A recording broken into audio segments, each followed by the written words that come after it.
সবচেয়ে বড় সমস্যা হয়েছে আপনার এনার্জি সেক্টরে। এনার্জি সেক্টরে আপনারা সবাই জানেন যে আমরা রিনিউয়েবল এনার্জির দিকে আমরা যাওয়ার চেষ্টা করছি।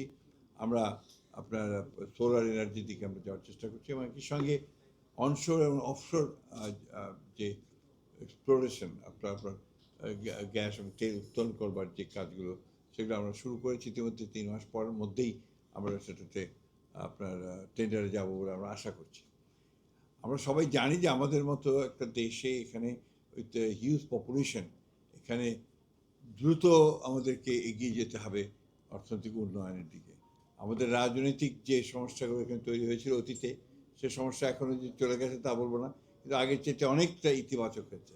আমরা বিশ্বাস করছি যে আপনার একটা স্থিতিশীলতা যদি আমরা নিয়ে আসতে পারি দেশের মধ্যে, তাহলে অবশ্যই আমরা আমাদের যে লক্ষ্য আছে অর্থনৈতিক উন্নয়ন করা, আপনার দেশে ইনভেস্টমেন্ট বাড়ানো, দেশে মানুষের কর্মসংস্থানের সৃষ্টি করা, এই কাজগুলোতে আমরা এগিয়ে যেতে সক্ষম হব। আমি ধন্যবাদ দিতে চাই এসটিআরকে যে তারা আজকে এই সংলাপটার আয়োজন করে তারা আমাদের দেশের ইনভেস্টমেন্ট, আমাদের সিকিউরিটি একটা আলাদা কোশ্চেন আছে যে আমাদের বে অফ বেঙ্গল যে আছে সেটাকে নিরাপদ রাখা, আমাদের বন্ধুদের সঙ্গে আমাদের সম্পর্ককে স্থিতিশীল রাখা, আমাদের প্রতিবেশীদের সঙ্গে সম্পর্ককে স্থিতিশীল রাখা, এই বিষয়গুলো অবশ্যই আমাদেরকে সমাধান করতে হবে। আরেকটি বড় সমস্যা যেটা আমাদের মধ্যে আছে সেটা এখনও আলাপ হয়নি, হয়তো সম্ভবত আলোচনা হবে, রোহিঙ্গা ইস্যু। এটা আমাদের জন্য একটা বড় সমস্যা।